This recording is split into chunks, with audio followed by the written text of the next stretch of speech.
And Right. now we are live here Yeah. in our page. Thank you so much. So guys, for all of you who are watching, please let us know we are using StreamYard. So if you haven't clicked it yet, allow StreamYard to allow your name to be shown so that we can know that it's you who is commenting and that you're there. So today is very, very, very special episode. We move our time slot an hour earlier to Thank you. accommodate, of course, a very, very special guest. And don't worry, it will all be worth it because he's one of the best person I feel like really, really jumped up our level of low carb fasting and feasting in our communities. We are also live in Life Without Rice, and also we will share it to our Global TV network and Good People TV network so that they can know that they are here. So I am Dr. Josephine Grace Rojo, also known as your diet doctora. But the more important person for today is actually Mr. Marty Kendall. So Hey, hello, Marty. everybody. Thank you Yeah. so much. So I will give a short opening for you, but I want Yeah. them to hear from you. So for those of you who don't know Marty yet, Marty is the founder of Optimizing Nutrition.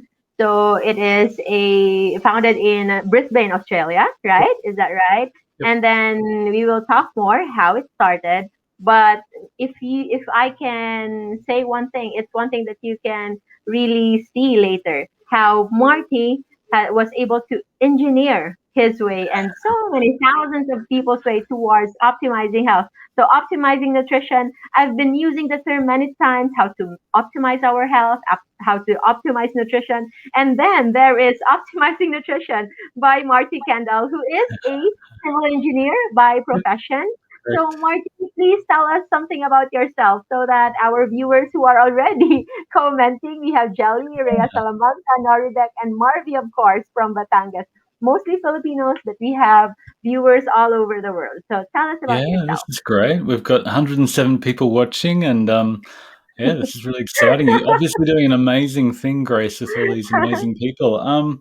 Yeah, I'm just an engineer by day, and happened to marry someone with type 1 diabetes, and just fell into the rabbit hole of trying to understand blood sugars and insulin, and then nutrient density, and then satiety, and trying to bring all those things together to dial in nutrition for different goals for different people with different dietary prescriptions. So yeah, it's obviously a massive need for people across the world to Mhm. know what they should eat to reach their goals, whether that be diabetes management or weight loss. Often they're related, or you're a growing child, or you're an athlete and you need to get a lot of energy in.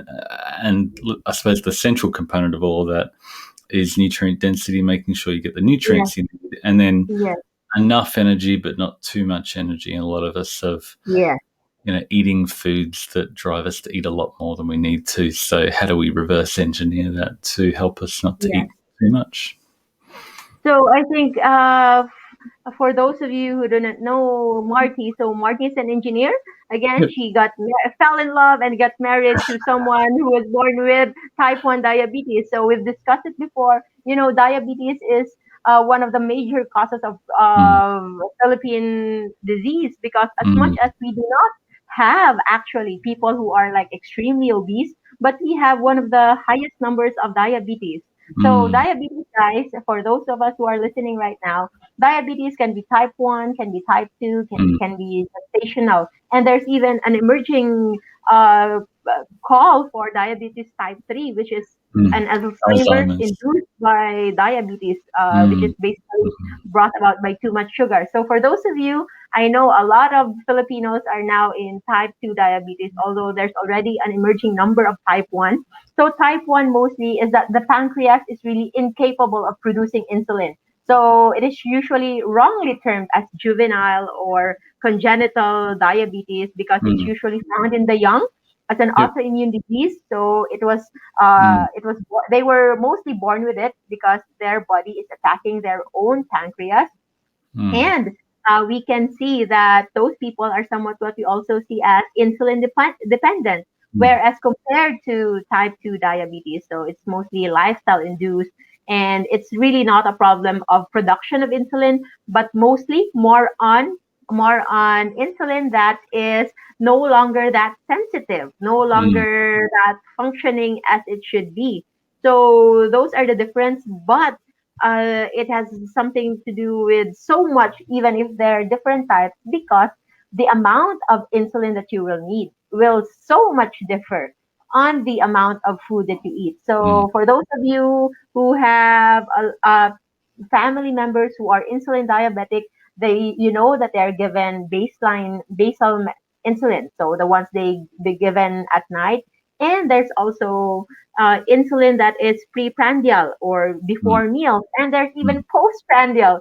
It's like already a given that you will really exceed your carbohydrate intake and you will need more than the insulin that you already have. So Yeah. there's also a dosage of extra insulin should you eat more of that. So, but we learned now that it's not just about getting being dependent in insulin. So insulin is a very good drug, but it shouldn't be the end all be all need. Yeah. Yes, we need for especially for type 1 diabetics, we still need insulin, but we can make it to the very very low baseline level. So Mm. I really like your emphasis on not just considering on the calories coming that is a source of energy. So for those of you guys, I know you've been a part of Life Without Rice and low carb feasting and fasting community. We're always focusing on low carb or lesser in carbohydrates. So whenever we say low carb, actually, we are practically addressing half of the problem. That Mm. is too much sugar. That's Mm. when there's too much sugar, there's too much insulin, and we know already that insulin will have so many illness. It could be the root cause of Mm. majority of the problems that we have now. Even the deaths from COVID have underlying Mm. insulin problem or insulin resistance problem. But the Mm. importance with optimizing nutrition of Marty, I recommend you following that page as well, optimizing Thank you. nutrition. And also you can have a browse, you make it your favorite his website, optimizingnutrition.com. It has a lot of free everything that you can make use, even macro calculator. And he is not lying when he says he is priding himself with providing free stuff that is usually being given for how being paid by many for even lesser quality. So it's really good. So the very important part of not just low carb. It's actually what else is there. So it is Mm. nutrition. So Mm. Marty, I've browsed through your website, even the LCF masterclass enrollees, the graduates last Yeah. weekend, they were able to see, we were able to browse your website. They know now how Thank to you. maneuver it, how to look at the recipes, how to look at the vitamin deficiency, and even the kind of foods that are naturally found, Mm. where we can naturally find those illness. Mm. So before you as a background, I know a lot of us has this background for low carb. It's mostly personal. So Mm. it's usually from our loved ones. So it's you from your wife. Mm. And I saw that you have this data driven fasting, Yeah. or it's coming from a hunger training. Okay. Yeah. So if you can tell us something about this, maybe for someone who doesn't have any idea what is hunger training, can Yeah. you tell us something about it? Yeah. I suppose it revolves around the idea that most of us are eating more than we need to, more often than we need to, and the foods that we eat tend to drive us to eat a lot more. Especially the combination of fat and carbs together, they just drive this hyperpalatable binge response. All the junk foods, I suppose hundreds of years ago when the Asians mainly ate rice alone, Mhm. those foods are really hard to overeat. But once we combine those with oil and rice and fat and carbs together, we just tend to keep eating more and more and more and more than we need to. And that's when we become diabetic, and Asian people tend to develop diabetes at an earlier level. I think they've got less personal fat threshold, so they can't fill up their fat stores as much before they overflow. So Mhm. the data driven fasting is just a simple way of treating your blood sugars like I would with like Moni would watching her blood sugars come down. You don't want to overfill your glucose when it's still high. So if your blood sugar is high, you really need to wait. And then the data driven fasting is just a way of using a simple glucometer, really cheap. Most people, especially if they've got diabetes, have already got one, and they can Mhm. just use their blood sugar to understand whether they really need to refuel, whether they need more Mhm. energy, and over time that tends to calibrate, and you go, yeah, I'm not really hungry. There was something else I was wanting, and there was another reason for my hunger. Or yeah, I did actually feel a sensation of hunger. I felt, Yeah. lightheaded. I felt distracted. I felt my tummy rumbling. There was a reason that I actually felt hungry, and then you learn to trust your actual true hunger. So then eventually you don't need that crutch anymore. You can just eat normally, eat healthily when you're actually Mhm. hungry. Mhm. And yeah, we've just seen great results with people using this technique. We've got a group running with 1,300 people at the moment, which is going really well. And just the Wow. rate of weight loss and blood sugar improvement is really amazing as people chase a Yeah. lower pre-meal blood sugar. Yeah. So they start out at a certain level, and then over time that reduces, and they sort of wait until that level, and then it reduces a little bit more, and they just sort of through just titrating it down slowly, they get to a point where their blood sugars are quite low, and they yeah, once you reduce Okay. the blood sugar, all the body fat flows out of storage, and it's all happy from there. Mhm. So it's And this really good. So for those who are first time listeners, when it comes to low carb nutrition, we are actually trying to lower down our glucose. Okay. So it's mm, important for you, for beginners here, that we are actually not after lowering our fats, lowering our blood pressure right there and there, lowering our say for example, our degree of inflammation or whatever we have to encounter, or even lowering our weight. But what we are trying to lower to is our blood glucose. So mm, why do we need to prioritize our blood glucose first? It is because our blood glucose will give us the idea if our insulin is also increasing. mm, Because if mm, your sugar is increasing and your insulin is also increasing, your fat loss will never happen. yeah, Your yeah, drop in your blood sugar will never happen. And overall, you will still be diabetic. You might have a good HbA1c, but because simply you are taking two, three, or four medicines yeah, in a day, so you are actually not healing, but you are taking medicines to cover up the mm, real score when it comes to your overall blood sugar impact and your overall insulin level. So, what's the difference with Marty's strategy as compared to most low carbers and keto groups? Actually, mm, because most keto groups are always looking into ketones. They have urine mm, ketone meter. They also have a ketone breath meter and mm, even blood samples for ketones. But with DDF or data-driven fasting, so it sounds so overwhelming, the data-driven fasting, but it is simply means that your fasting will not depend just on something subjective. It will yeah, not just depend because you're used to eating during this time, mm, or it's made up because your mother already cooked and you will break your fast. So it will no longer be related to that. You will now break your fast if you know for sure that your body really needs to refuel. So that mm, was what Marty is saying. So each of us, I learned that we have. I think I've always known that, but it's different when you said it and made a label on it as a hunger trigger level. So it yeah, really sticks. So for those of you who are first time to hear this, whenever we feel hungry, more often than not, we have this kind of steady state baseline level of hunger when it comes to our level of blood sugar. So, say for example, if I'm someone who is already so used to low carb and so used to fasting, maybe I feel hungry when my blood sugar is already around 80, or mm, say for example 75. But for someone who is diabetic or who have been in mm, high carb diet for so long, they actually feel that hunger level even if their blood is actually not hypoglycemic, even if mm, it's 130, mm, 140, or 150, simply because that's what we actually say as a relative hypoglycemia, yeah, not a real hypoglycemia, because real yeah, hypoglycemia should be below 70.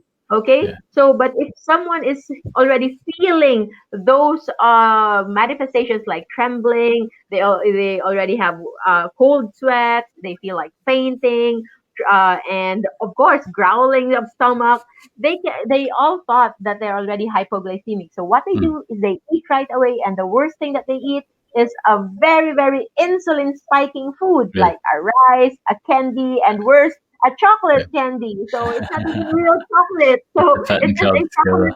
Yes, it's just chocolate Yeah. flavored candy. So with Marty's findings, because how long have you been doing this again? We've been doing it in a large group for about a year, and then we Okay. developed the concept in a blog post about 4 years ago, and then a year Yeah, ago, because I well, think I let's give saw it a crack some and posts. ramp it up. Yes, I think I saw some posts way back in 2016, or at least the very Yeah, basic yeah, that's concept right. of That's right. data-driven fasting. Yeah, So yeah, it's yeah. like going 5 years already, but you are. Yeah, I see you making this DDF challenge, so data-driven fasting yeah, challenge monthly. I think since last year, since yeah, early last year, and yeah. I've seen a lot of results. So with Mm, this, you no longer need to really become so focused on your ketones, or if you're doing it right or what, because you're simply going to be very objective. You no mm, longer have to feel the guilt or the mm, confusion if you're mm. probably cheated or what. You will even know certain foods, the impact of those foods to your Yeah. system. So Yeah, if people learn I a have, lot about the food they eat from watching their blood sugar and their response, yes, and they learn to exactly. avoid the ones that keep their blood sugar elevated for a long time, and they go, "Oh, okay, that donut was a Yes, bad idea because I didn't get to eat for 10 hours, but if I eat a higher protein percentage food, they can eat again in a few hours, and it gives yeah. the key is to give your body what it needs and not wait so long that you drop so low that you're going to eat anything and everything and make really poor food choices at that point, because you don't make great progress at that point when you eat low satiety, hyperpalatable food that you can just eat way too much of. Okay. So I think those are the things that is very important, especially because most of our viewers actually are not really beginners when it comes to low carb nutrition. Mm, So, but it's just that the also are also not that well adept when it comes mm, to the nutritious kind of low carb. I mm, understand that to start this process, sometimes we just have to take in the very simple concept, which is mm, the lower sugar, lower carbohydrates. mm, But we have to emphasize that it's not just about lowering our carbohydrates and sugar, but we have to also emphasize that whenever we take something low in carbohydrates, it should be high in nutrients. Okay, mm, and if definitely. we can, it should be high also in satiety point. So what is Mm, satiety point? So satiety is the sense of satisfaction that you feel when it comes to food intake. I saw your graph where you put where certain foods are when it comes yeah, to nutrition and when it comes to satiety. And I've always suspected this, and it proved my suspicion that yeah, the nuts are highly nutritious, but they are very low in satiety. That's yeah, why people who are fond of eating nuts cannot stop eating, yeah, because totally. simply because it will not make you satisfied. Mm, So it's the problem there is, even if we are eating low carb, but if it doesn't have much nutrition, so your mm, body will still be nutrient deficient. So mm, meaning part of your body is still starving. So mm, when there is that kind of starvation, you will tend to look for more food. You will tend to eat. mm, You will tend to overeat even. mm, And the worst thing that you can do is to eat food that are low in satiety level, mm, because you will, and low in satiety level, but very high in calories. I think one of the perfect example is really nuts.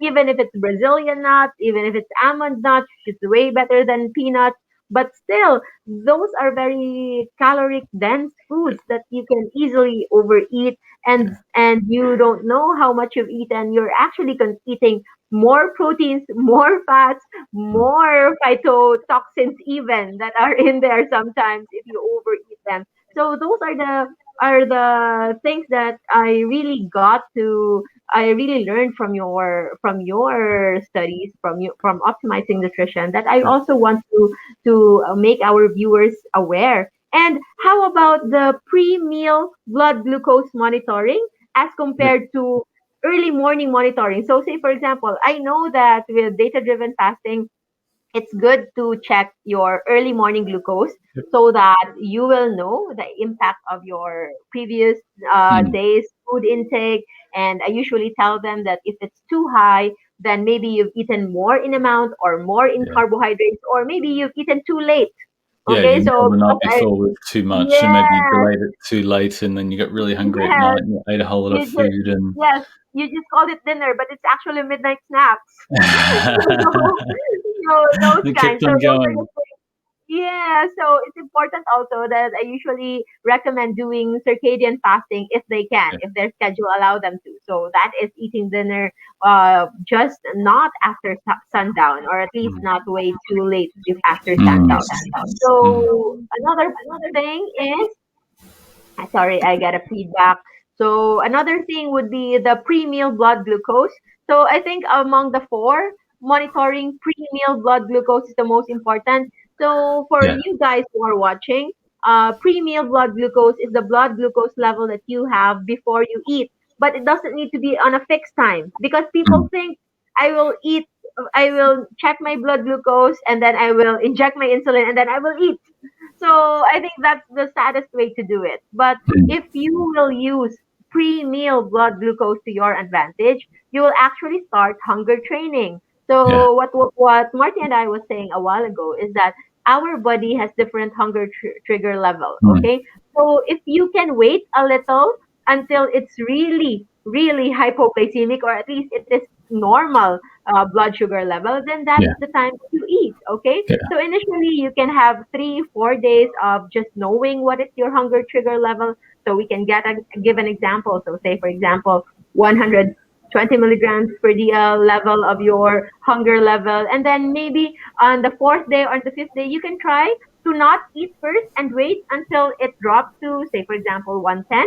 How much usually Yeah. is your lowered increment? So the people can slowly ease in. Yeah, yeah. So we do a baselining and we find out when you usually eat and when you usually get hungry for 3 days, and then after 5 days of just waiting and until you hit that level, we then start to drop it slowly from there. So it might go from 120 to 118 to 116 if you're consistently Oh, getting underneath it. So it okay. only drops by 0.5% per day, and that just helps people wait a little bit longer without going too long to the point that they get that binge instinct and fall off the wagon Oh, and get full of guilt and yes. feel like a failure. And it's all that mind game that you're Oh, playing with yes. your prefrontal cortex and your amygdala, your lizard brain that we call it, that make peace and give Lizzie what it wants.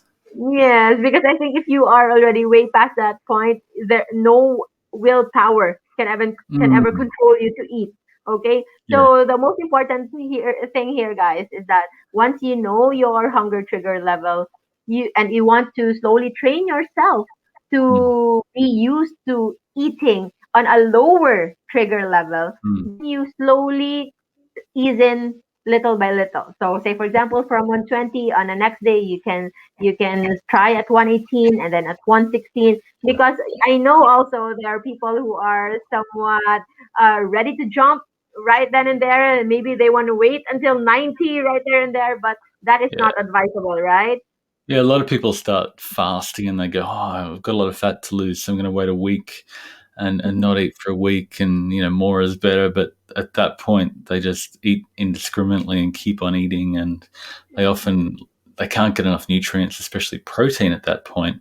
So they end up losing lean muscle mass and then just gaining fat when they refeed. So eventually, they're just going to end up skinny fat, which is really a bad metabolic outcome that is not going to be good for their diabetes in the long term. So yeah, just waiting a long enough that you're actually hungry, but you can still make good food choices at that point when you're actually hungry, and higher nutrient density, higher protein percentage, and then that switches off the hunger again, and you can eat again sooner without having to wait forever. Yeah.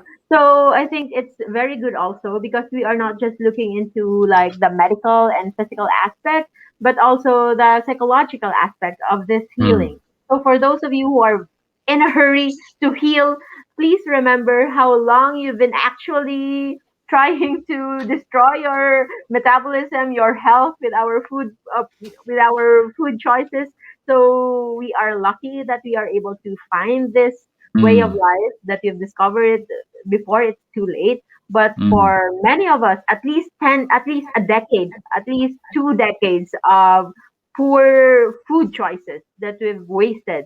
And mm, hurrying to heal right there and then might actually be very, very problematic when it comes to mm, that, because otherwise we won't have that sustainable outcome. And I've mm. seen your graph, even I think weight loss. Understand, guys, that we are just using weight loss because it's like one of the most easiest to assess. Okay, Mm. but we all know that weight is not the best gauge of health. There can be so many other factors, but for the sake of discussion and illustration, Marky was able to see the improvements of people using other gauges of health. Yeah, So yeah, compared the body to fat eating, and blood sugars yes, and waist, they all improve really nicely, actually. As you drop your blood glucose, your body fat is able to flow back out of storage. And yeah, it just seems to work really well rather than trying to yes. track calories or just rely on eating low carb, which often leads people to eat too much fat at that point. So, Okay, so one of our commenters really said, "Please allow you to speak." I'm so sorry. We are so excited. So, you're Marky, so please. enthusiastic. I love it, Grace. Yes, they're so into there. We really have a very, very great audience right now. So, how about seasonal fasting and feasting? And what are your views? Since not everybody in the world got 4 seasons, so we always say Yeah, that we are on perpetual autumn. But how yeah. about us in the Philippines where there's no autumn? What can you say about that?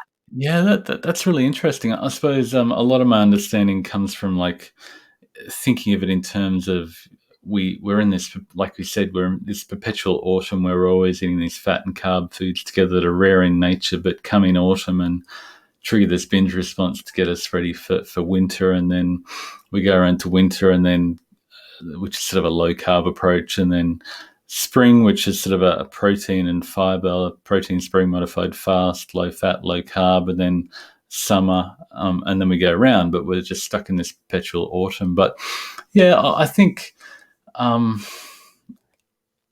I think our whole food system is set up to be in that perpetual autumn everywhere. Everybody's getting taking in the Asian countries potentially. Not that I've been there, but it seems that there's a lot of rice, and now they've just added infinite oil to that rice. So it's just that autumnal Yeah, combination of foods that drives us to overeat. So we need to back out both the fat and the carbs and try to focus on nutrients. You think of the fat and the carbs as energy, and you mm, just need the nutrients. If you've got more stored energy in body fat than you need in high blood sugars, you don't need more fat or carbohydrates really, and you just need the nutrients so your glucose can yeah, be used for fuel, which is the carbs, and then your body fat can be used for fuel as well. And yeah, if you yeah. give your body what it needs, the nutrient density, then you're much more satiated at that point. Yeah. So for thank you for that. So for our the benefit of our listeners, we have to emphasize that food is not just for energy, but food is also for nutrition. And Oh, very by much. nutrition, we mean not calories, but the vitamins and minerals. So we Mm, have lots mm, of vitamins and minerals. And in fact, we can live with very little calories, but what we mm. cannot live is very little nutrition. Okay? Yeah, So yeah, we have the necessary way to save calories in form of fats, in form of our glycogen, but our body has very limited stocks of nutrients that it needs, especially on a day-to-day yeah, basis. Okay, so yeah. that's why we really need to supplement on that, and as much as possible, the most natural way to do it is to get them directly from our food. Yeah, people So seem to do so much better when they get their nutrients from food. I was just yes, talking to a lady earlier today and another one last weekend that was taking all these supplements and trying to fast and deprive different. themselves. But once they give their body the nutrients it needs from whole food, everything just Yes, seems to fall into place, and your body goes, "Okay, this is what I need. I don't need to, we're not in a famine. We're not storing fat for an Yes. emergency. We've got everything we need. We've got good food here. It's like I can let, assurance for I your can let body. go of the fat. What was that? It's like assurance. It's like you're giving your body Yeah. an assurance that you don't need to store fats. We're okay. We're good. We're well fed. We have everything. It's abundant Exactly. time, and there's Exactly. no famine coming. Because Yeah. I think the problem with regular low carb, that it's not nutritionally dense low carb, it's Mm, setting in the body on a starvation mode, hunger, famine times, and then mm, comes feasting. It's time to get all those fats again, all mm, of those nutrients again, and save all those again. And then mm, after another period of fasting and another period of very strict low carb, and the worst kind is low calorie low carb, but also no low nutrient low carb. That's why there are mm, so many side effects like hair loss, mm. like weakness, and they Yeah. some really look even older, even if Yeah. others most are claiming that it's making us younger. But for those who are not doing it right, you can really see that it's not doing them good. So Yeah, you, it's you good definitely need that the yes, protein and nutrients to build a strong body that will be resilient when you're 60, 70, yes, 80. That you're still independent and mobile and strong and not relying on somebody else to feed you and take you to the toilet. And, at that point, if you've yes, deprived yourself of nutrients, especially protein, yeah, you're not going to be strong. And so many people fall yes, over and break their hip. And at that point, that they so many of them don't get out of the yes, medical system ever again after they have a major fracture because they've become weak. mm, And so, yeah, you yeah, really need to prioritize investing in your body and making it strong and resilient as early as you can, and not being over fat. And yeah, and so, yes, and about proteins, I for those of you we've been talking about whole foods, but we're not actually just right after like full plant based or full carnivore. I think Martin and I both believe that the best nutrition can be taken both from animal based products and both plant based products, mm, as long as you do the right combination, the yeah, right timing, and of course in moderation. So, say for example, red meat. I know that people, a lot, even doctors actually are saying that red meat is bad. It's because if you look also at the medical journals, there are so many medical journals that are putting fingers against red meat. But our basic our argument against that is that did they also check the amount of other foods that those people are taking together with red meat? Because most people, whenever they eat red meat, it's mm, together with soft drinks, together with even alcohol, yeah, desserts, and for Asians, you can never eat red meat unless you are into low carb without rice. So mm, those are very biased researches. So mm, whenever we so with red meat, especially the organic, the humanely raised kind, the good yeah, kind of the grass fed red meat, actually they are one of the most important foods because, yeah. as what Marty said, protein is very Yeah. important, You get and your red meat, bioavailable protein that's yeah, harder to get from plant-based foods, and you can get your yeah. nutrients for some of the minerals are easy to get from the green non-starchy veggies. But yeah, the protein from somewhere is really important.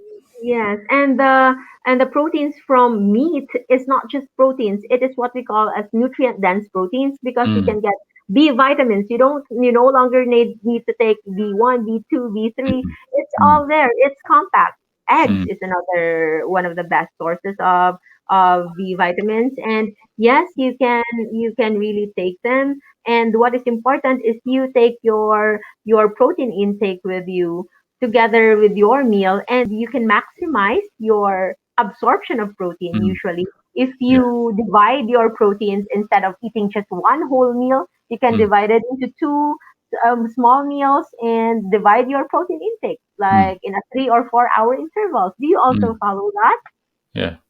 Yeah, and the meat and seafood is bioavailable compared to the soy protein or the pig Yes, protein, and yes, like if you're only getting your protein from plant-based sources, you have to eat a lot more of it and end up Mm. eating a lot more calories to get all the nutrients you need. There's a protein leverage hypothesis by some guys out of University of Sydney that's brilliant, that shows that every animal all over the world, regardless, they eat until they get enough protein. So if you've got low protein percentage foods or foods with low bioavailability, you keep on Yeah. eating until you get enough protein, and that's, Yeah. explains a lot of why we're obese these days, because our food system is optimized for, low cost Convenience. hyperpalatability Yeah. and not for protein. So everybody just potentially needs to dial up their protein percentage a little bit by dialing back the carbs and the fat. So once you dial back your carbs and your blood sugars are stable, then you can maybe dial back your fat, like you're saying, from the nuts or dairy, and Mm. allow the body fat to be used for fuel if you've still got some. And then once you've reached Mm. maintenance, you can then dial up the fat if you need the energy to run and move and grow and be really active. Yeah, so those really are very, very important, especially that proteins is sometimes never mentioned when during low carb communities. So it's always focusing on low carb, high fat, and sometimes protein is really not there in the picture. So we are Or it's emphasizing even that. feared. A lot of people fear protein and they're worried about it, you know, Mm, bumping their ketones or converting to glucose. But the reality is, mm, if your blood sugar is going up after a high protein meal, you're very insulin resistant and probably need to prioritize mm, protein even more, because you're mm. losing all that protein to glucose in your blood, and you end up eating more to make up for that. Yes. And whenever you said about bioavailability, so guys, Mm, bioavailability is the amount of food that your body actually absorbs.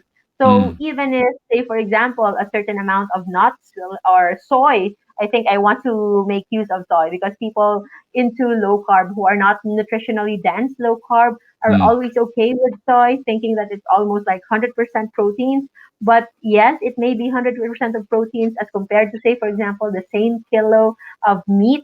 But the mm, amount of protein that your body actually uses it, that absorbs from it, mm, is actually very less because our mm, body is not actually built to absorb that. And for those of you who do not know, soy actually is a GMO, is a byproduct mm, of modern day food stuff. It's actually not mm. so natural for us humans to be consuming soy on a day to day basis.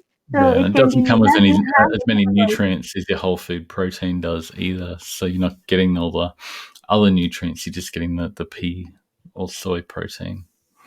Yes, okay. So those are really important to make sure that what you are consuming is also a very, very good kind of protein. So I Mm. would like to take a pause and say hi to our viewers. So a lot of you love Smarty already.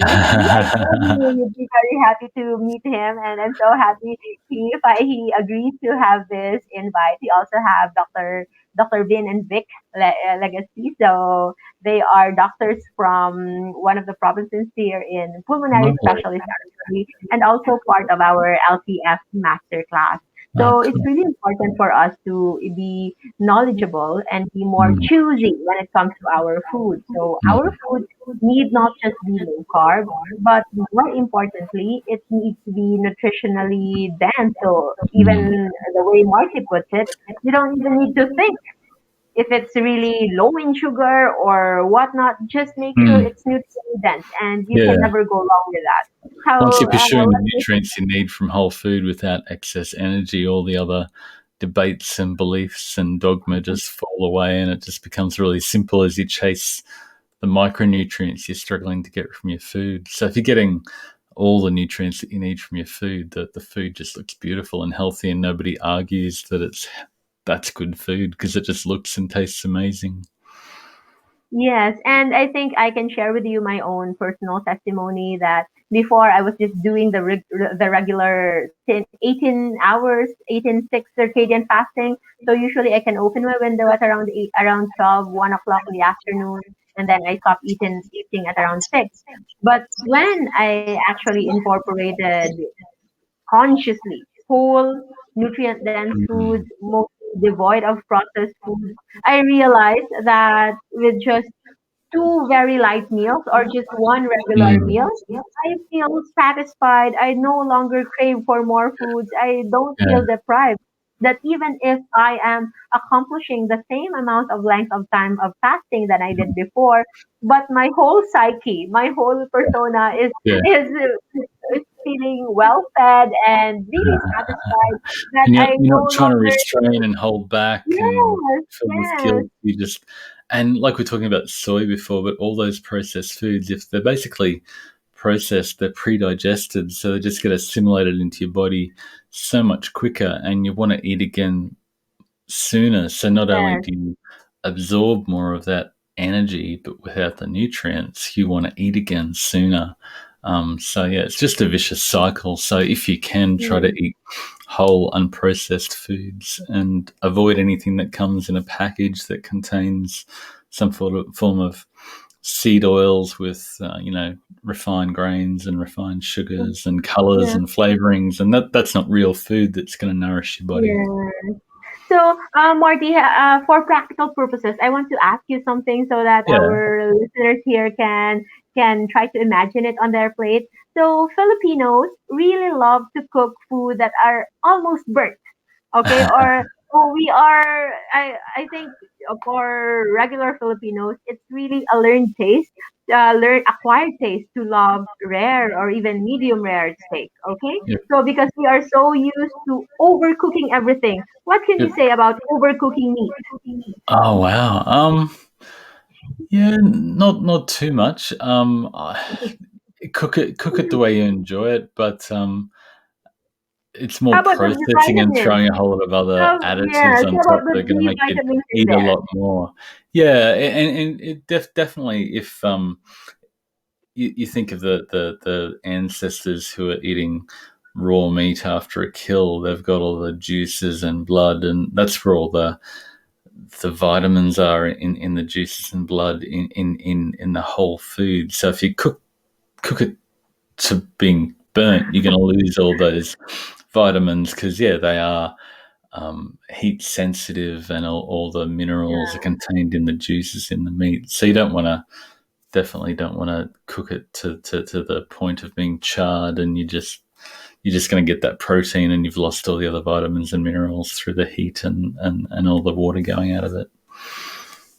So for me, actually, I've been having this somewhat very just general rule. Like whenever I eat greens, I try to eat them as raw as possible, and Mm, then the definitely. meat the meat I try to, if there's a steak available, so we can do rare steak. But so far, the most common here is just pork and chicken. Yep. And Yep. usually our favorite foods are usually the ones that are slow cooked until they almost break the bones. 4 hours, 6 hours. So, all the heat sensitive vitamins are really gone. Yeah. So we Yeah. try to Yeah. compensate maybe with a fresh green. So you think that could be enough, or we really need from time to time, or do we need to eat more of that to compensate? I think mainly if you're getting the greens as well, you're probably doing okay. But yeah, I probably don't want to burn it to death. If you want to enjoy your food, and you don't want to get too micromanaging it. But yeah, definitely not. I don't think everybody needs to eat it raw, but not overcooking at the same time.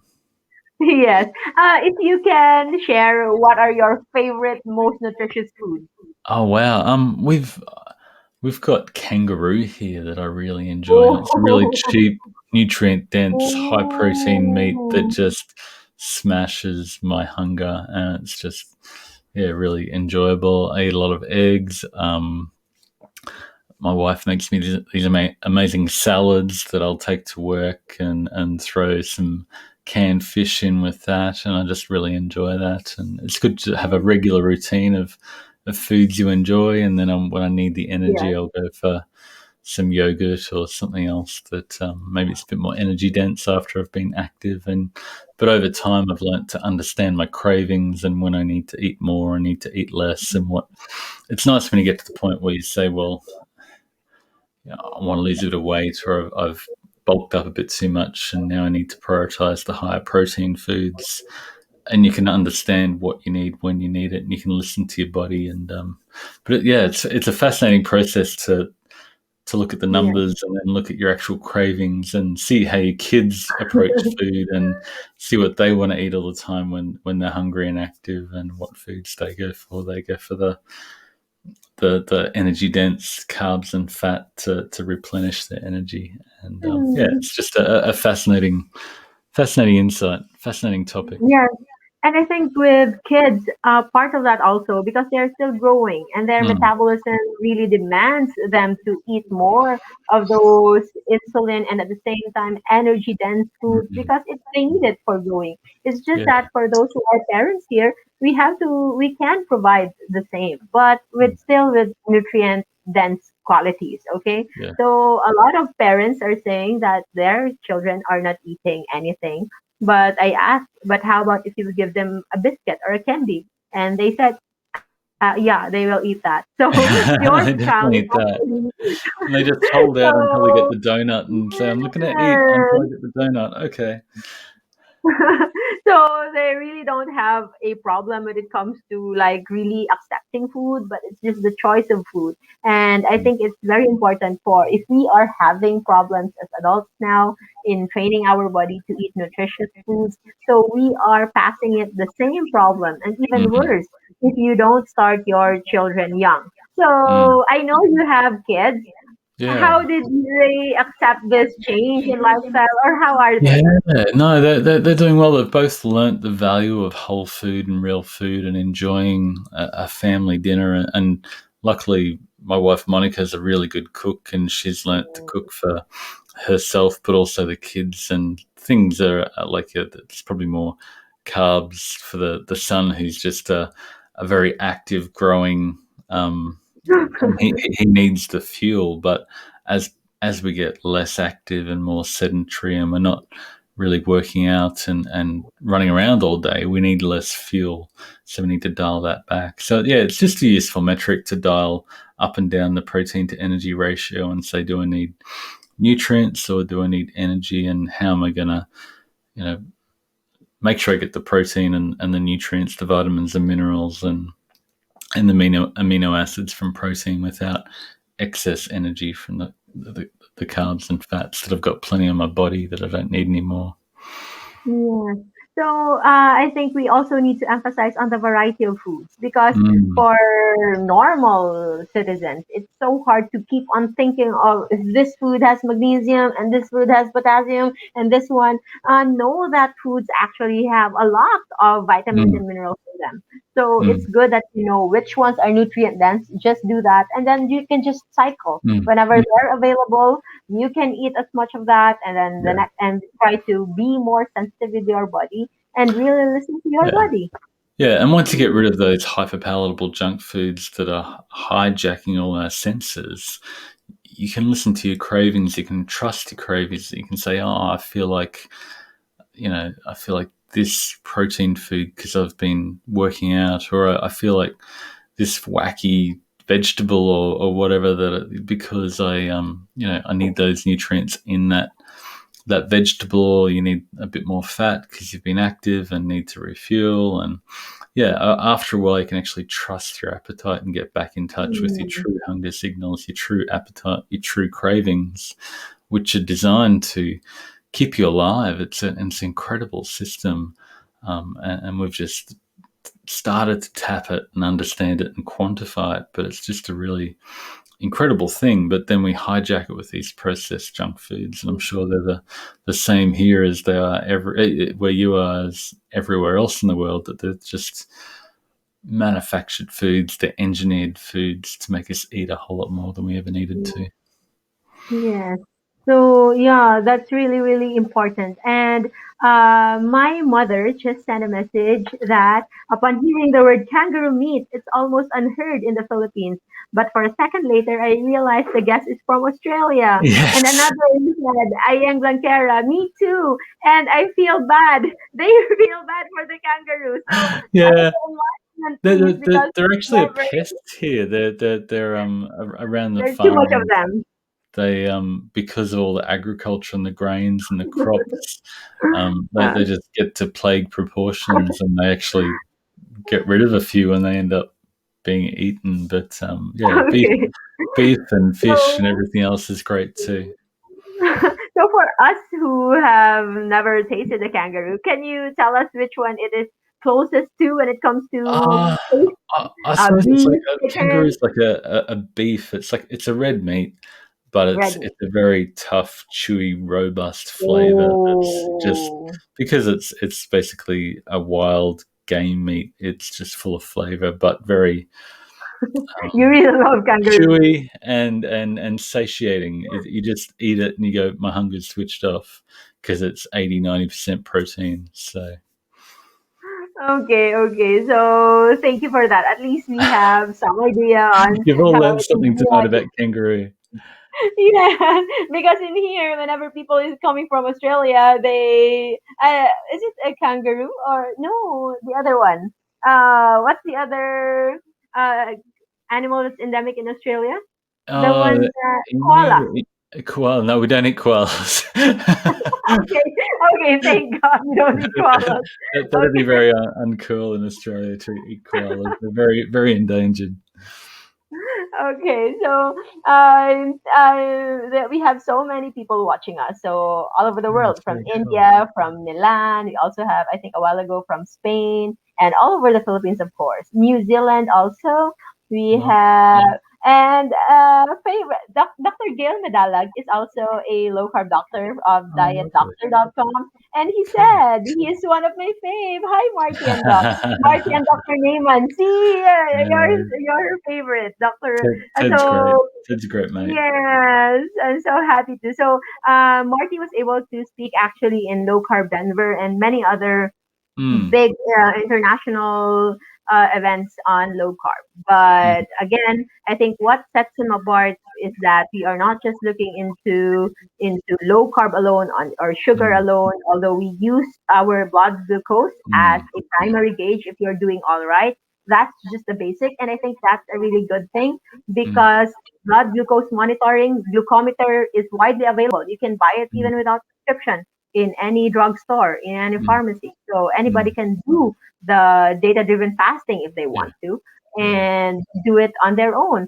But the most important thing that we have to emphasize really is nutrient dense foods. Okay. Mm. So what time is there now? What? It's nearly 8 o'clock. So yeah. It's almost 8 o'clock. And Marty, guys, is actually sleeping very, very early than most of us. Okay. So, as much as we want him to be here for long, we only have around 8 minutes left before we can say goodbye. Marty, what are the takeaways? I know this is just actually just an introduction because we can't really expect to Yeah. talk so much in just a short time. But what's Yeah, the no, like?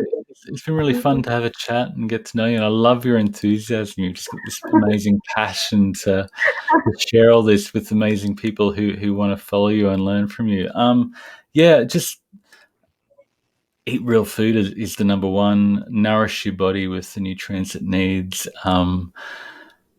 And try to dial in, understand how to optimize your diet for your current needs. There's no one diet that works for everybody. We've got recipe books from Dr. Neyman's high PE ratio, which is really high protein, the kangaroo type thing, to therapeutic keto, which is on the other extreme for people managing epilepsy Yeah. and everything in between. So Mm, you can understand and design a diet to suit your actual needs at the moment, whether you need to stabilize blood sugars or lose body fat or grow to as a bodybuilder or to be very active and fuel for a lot of activity. And yeah, I suppose we can use the different metrics and to dial that in to understand when you need to eat and what you need to eat. And there's sort of two important sides of the coin. So I suppose we tried to do the data driven fasting to dial in when to eat, and then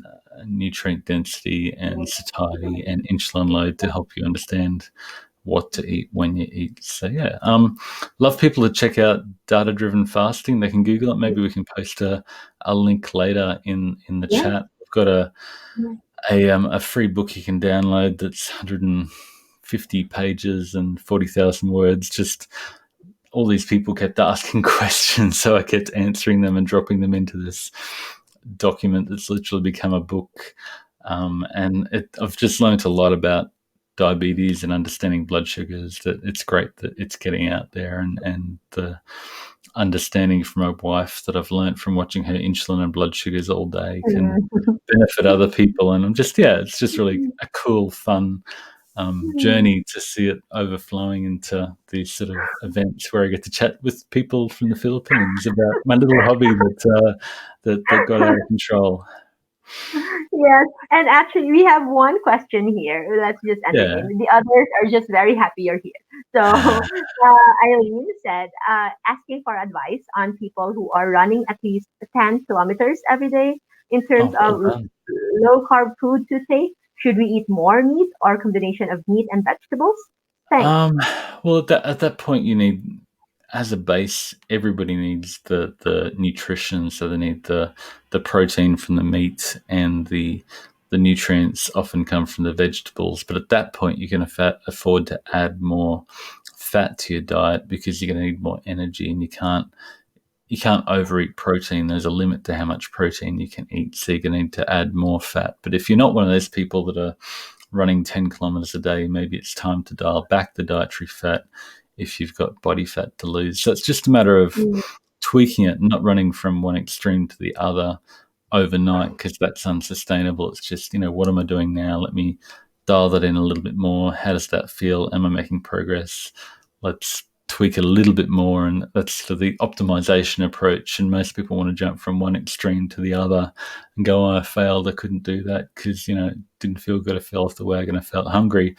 But you just need to understand how to tweak the knobs to move in the direction you want to go. yes.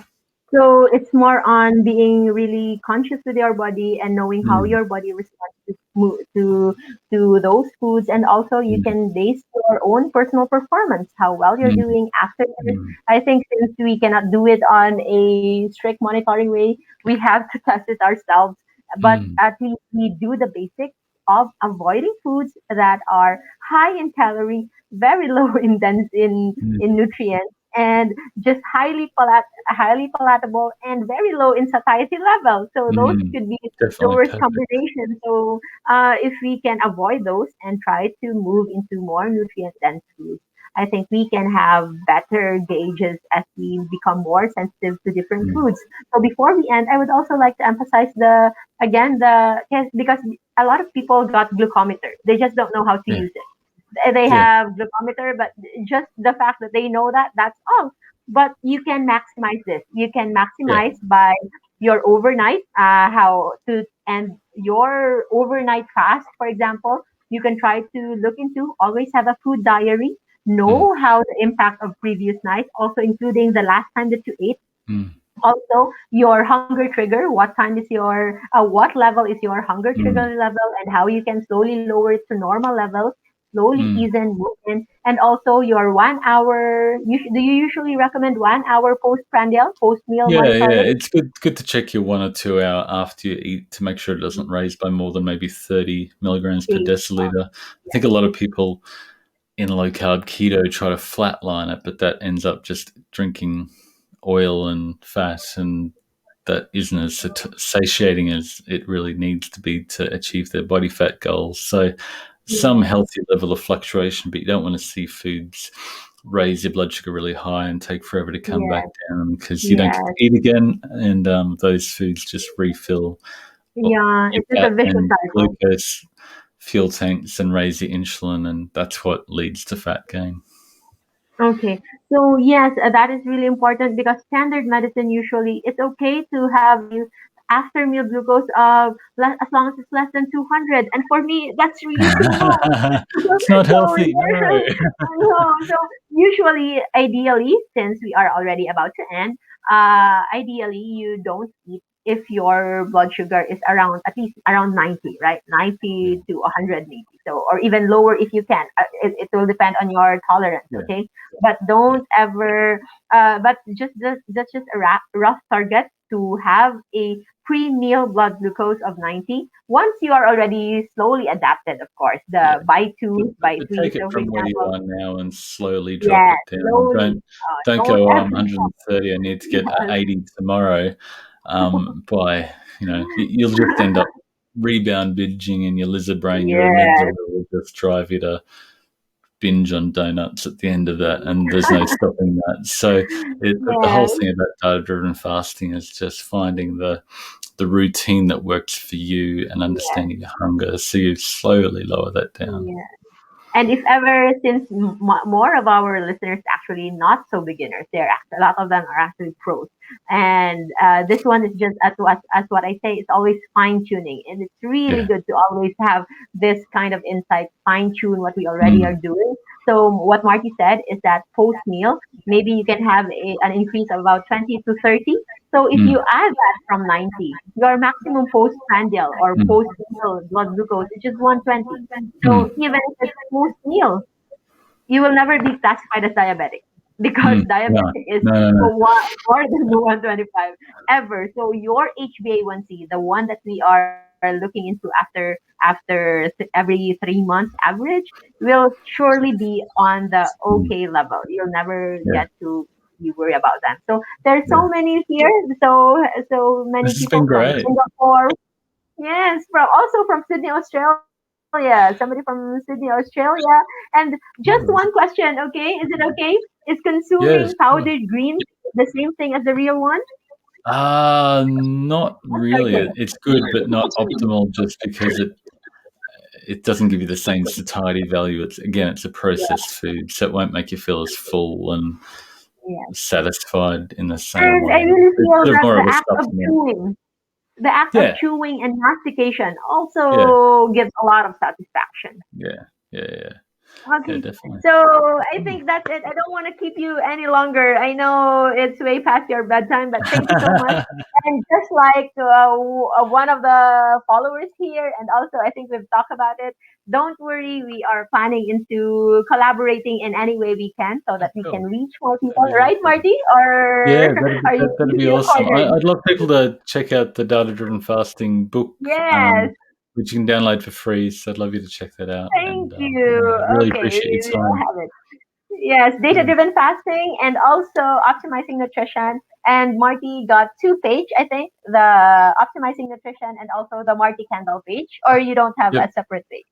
Yeah, Data Driven Fasting and Optimizing Nutrition. And you can also Okay. check out Nutrient Optimizer. All three Yeah, different tools and that we use. nutrient booster, right? Is it Yeah, nutrient yeah, booster? a whole lot of really cool tools that we made to help people dial in their nutrition. They'll Okay. find it all if they check out the Optimizing Nutrition page. Okay, so that's it. Thank you so much. I am happy you can just see the comments later. You'll know how happy they are to have you to finally see another face and no other than the great Marty Kendall. So thank you and have a very good evening. And we hope to see you again sometime soon when your time can allow. God bless you, Thank you Marty. so Thank much, you. Thank you, Grace. guys. Thank you so Absolute much. pleasure. Bye bye. Bye. And